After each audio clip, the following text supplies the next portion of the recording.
Достар, Сублар компаниясы 2025 жылдың ақпан айынан бастап жұмыс істеп жатыр. Астана қаласында ашылды.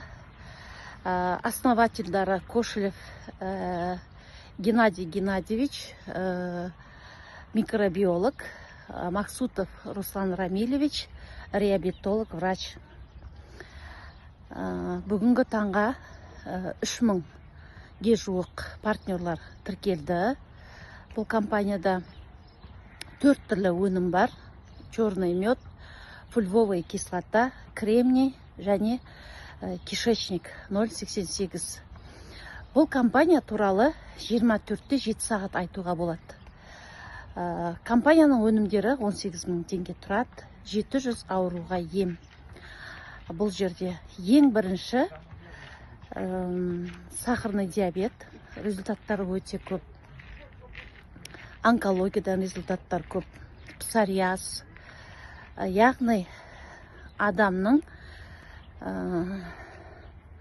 қан айналымын сұйылтады. Қанын сұйылтады. Асқазан ауруларының жұмысын ретке келтіреді.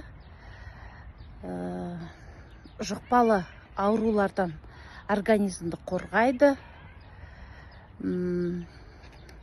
Ми жұмыстарының талшықтарын қалпына келтіреді.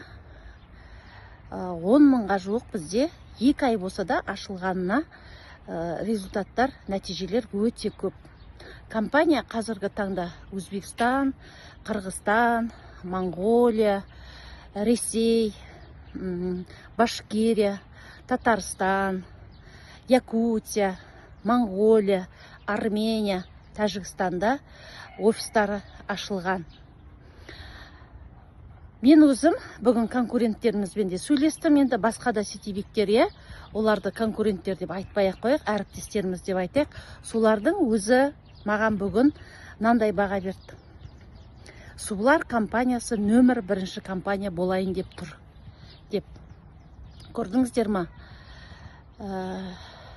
Бірінші, адам баласына бірінші керек денсаулық. Егер сіз денсаулығыңызды түзегіңіз келсе, біздің компанияға келулеріңізге болады. Және бұл жерде жеңіл маркетинг планы бар. Керемет табысқа шығуға болады. Қазіргі күннің өзінде бізде сайтымыз жақсы жұмыс істеп тұр. Платежная система енгізілген. Маркетингіміз өте жеңіл.